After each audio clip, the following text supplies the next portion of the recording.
Selamat siang pemirsa GTV sekalian. Seperti biasa masih bersama saya Rifki Agung dalam acara Sekedip Wacana.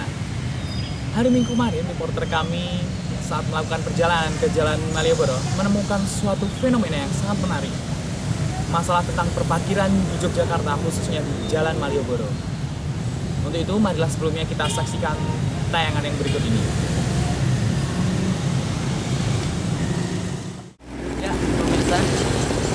Seperti yang Anda lihat di belakang saya, yaitu kawasan Malioboro, barusan telah terjadi suatu peristiwa sosial yang cukup menarik. Mari kita lihat bersama.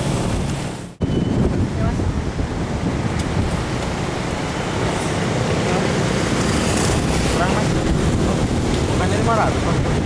Ya, ini kalau biasanya 1000 mas. Bukannya ya itu yang tertulis di sini. Memang saya juga tahu, saya juga bisa baca mas. Iya. Tapi di sini biasanya 1000. Tiap hari juga sudah seperti itu mas. Itu peraturan dari mana mas? Tahu aku ini tertulis itu pemerintah provinsi DIY.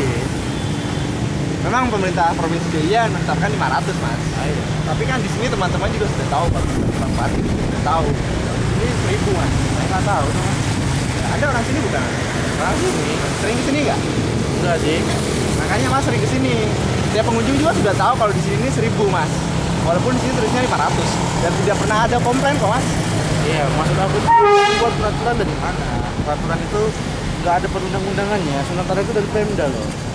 Siapa ya? Ngomong kalau sama mahasiswa emang kayak gitu kalau bagi birokrasi. Kami itu di sini langsung hidup mas. Kami tidak peduli dengan pemerintah mau kebijakan seperti apa. Pemerintah tidak tahu kebijakan kami mas. Pemerintah hanya tahu bikin kebijakan yang bagus yang bisa menguntungkan mereka mas. Tapi kami 500 dapat apa mas? Anak saya banyak, ponakan-ponakan juga ada. Saya membiayai hidup mereka semua. 500 gini dibagi dengan teman-teman saya, nggak bisa mas makan kayak gini. Kurang 500 mas. Udah mas. Ini tak ambil ya. Ya. Ini tak kasihin buat anak-anakmu semua. Jangan marah ya mas. Iya. Tersinggung masnya. Wah, udah. Makasih ya mas.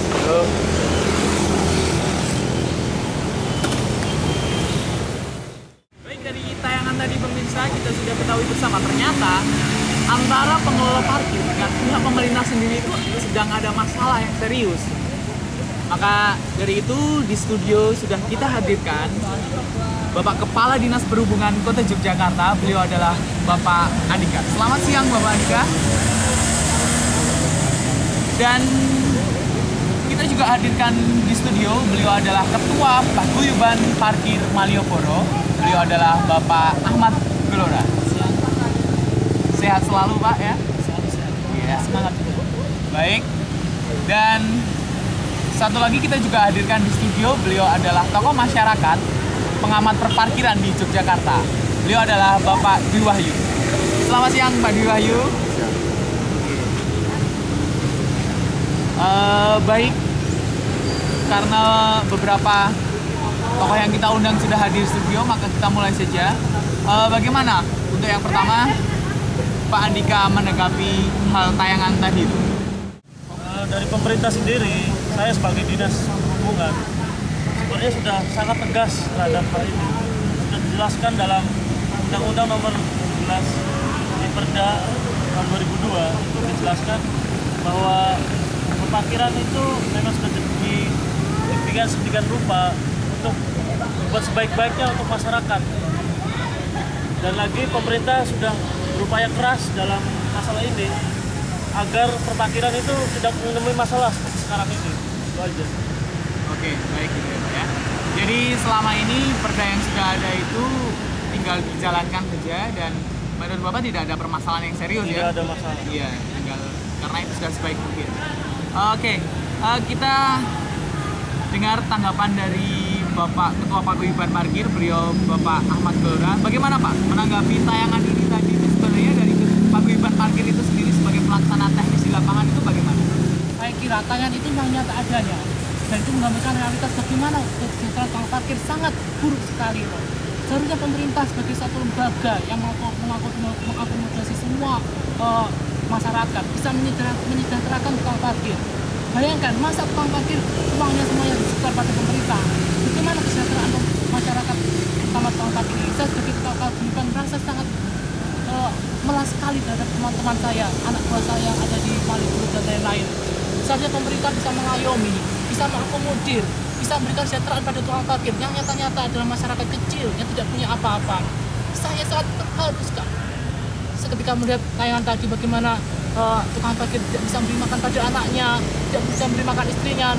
Bagaimana tanggung jawab saya sebagai paguyuban? Anda harus seperti itu, Pak.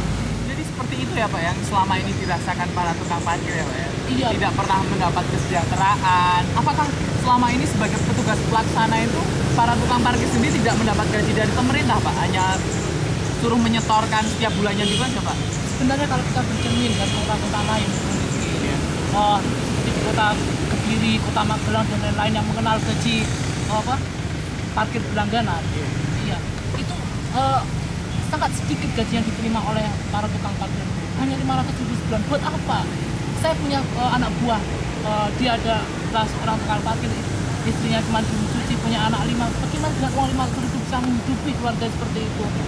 Seharusnya pemerintah sebagai lembaga yang mengakomodir semua masyarakat, terutama tukang parkir, bisa memberikan kesejahteraan. Kami masih sangat, terutama saya sebagai pekerja paguyuban, merasa sangat terharu sekali dengan teman-teman saya perjuangannya. Seorang istri, urus cuci, dia gajinya berapa? Cuma 100.000 sebulan. Bagaimana sih pemerintah ini? Apalagi dengan Perda nomor 17 tahun Tahun 2002. tahun 2002 itu yang sangat memojokkan kami loh, sebagai tukang parkir. Tolong pemerintah, mungkin Anda sebagai ketua dinas perhubungan bisa kemudian memberikan solusi yang tepat bagi kami loh. Setidaknya untuk memberikan kesejahteraan pada kami loh. Kami ini kaum yang tidak tahu apa-apa, tidak bisa memberikan suatu pemecahan. Mungkin dari Bapak Dinas Perhubungan ini bisa memberikan solusi bagi kami. Jadi selama ini itu tukang parkir hanya sebagai seorang petugas pelaksana di lapangan yang tidak digaji, hanya suruh menyetorkan hasil parkirnya itu dan harus mencari sendiri ya Pak ya. Jadi kenapa alasan mereka itu menaikkan tarif menjadi Rp1.000 itu karena untuk menambah nafkah itu tadi ya Pak ya. Dan kalau ada semisal ada kehilangan atau apa itu, apakah dari pemerintah sendiri juga menanggung hal itu atau pihak parkir sendiri Pak yang menanggung? Nah itu rumah saya Bu, kita sering sekali mengalami kejadian seperti itu. Helm hilang, motor hilang dan lain-lain. Yang kemudian misalkan pertama kali ada tukang parkir yang tidak tahu apa-apa.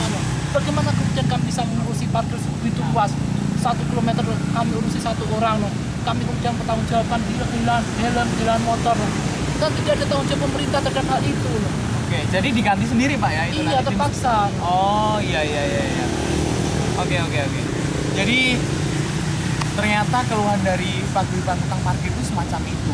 Gimana ini Pak Andika dengan keluh kesah yang disampaikan tukang parkirnya? Apakah pemerintah sendiri sudah mengetahui permasalahan tersebut atau hanya pemerintah hanya sebatas menerima setoran itu saja? Sebenarnya pemerintah sendiri sebenarnya sudah sangat tegas dan sangat adil dalam mengatasi masalah-masalah ini. Terutama masalah parkiran di Jogja yang begitu pelik.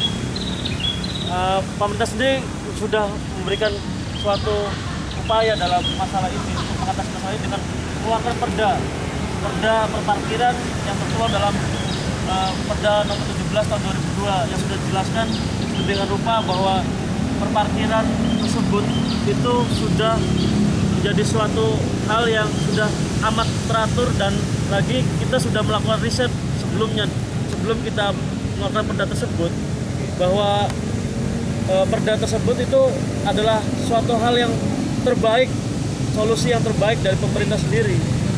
Itu aja. Tapi ternyata keteraturan itu dihasilkan tidak dari pemerintah tapi dihasilkan dari para petugas di lapangan itu sendiri, mungkin begitu ya Pak ya?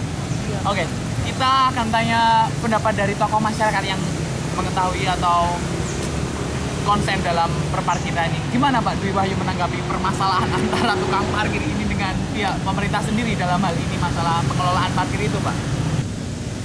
Saya kira mengenai masalah perparkiran ini ada tiga poin yang harus kita bicarakan. Pertama adalah mengenai keamanan dari konsumen itu sendiri. Jadi saya kira masyarakat sederhana tuntutannya, asalkan kendaraan mereka aman, tidak dicuri orang dan helmnya juga aman, maka masyarakat akan menerima berapapun tarif parkir yang ada. Dan juga mengenai kepastian tarif parkir yang ditetapkan pemerintah juga harus tegas. Ketika pemerintah menetapkan tarif 500, maka ya di lapangan memang sudah seharusnya tarif itu diterapkan kepada masyarakat. Dan juga mengenai kesejahteraan tukang parkir, saya kira mereka juga harus diperhatikan karena mereka juga masyarakat bawah yang miskin sehingga membutuhkan nafkah untuk menghidupkan istrinya. Saya kira itu. Jadi semacam ini ya Pak ya, ketika mereka harus membayar 500 sesuai karcis yang tertera itu, mereka hanya sepenuhnya untuk disetorkan ke pemerintah, begitu ya Pak ya.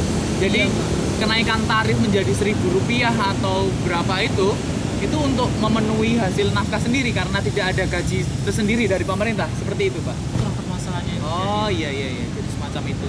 Kami menuntut kesejahteraan dari para juru parkir, dan saya sendiri datang ke sini, kalian datangkan mewakili hampir sekitar ratusan juru parkir di hampir seluruh kota Jakarta yang mengharapkan adanya suatu tindakan konkret dan pemerintah terhadap kesejahteraan kami. Seperti itu. Saya harapkan di sini Pak Andika bisa memberikan solusi terhadap kami. Kami di sini hanyalah masyarakat kecil yang tidak bisa melakukan apa-apa, tidak mengerti apa-apa, tidak tahu apa sih sebenarnya itu jas bukuan itu apa. Yang kami tahu ada makan, Pak. Yang penting bisa makan besok. Bukannya makan apa, tapi apa yang dimakan itu yang paling penting, Pak. Baik. Baik pemirsa, beginilah tadi sekedip wacana tentang perparkiran di Jalan Malioboro.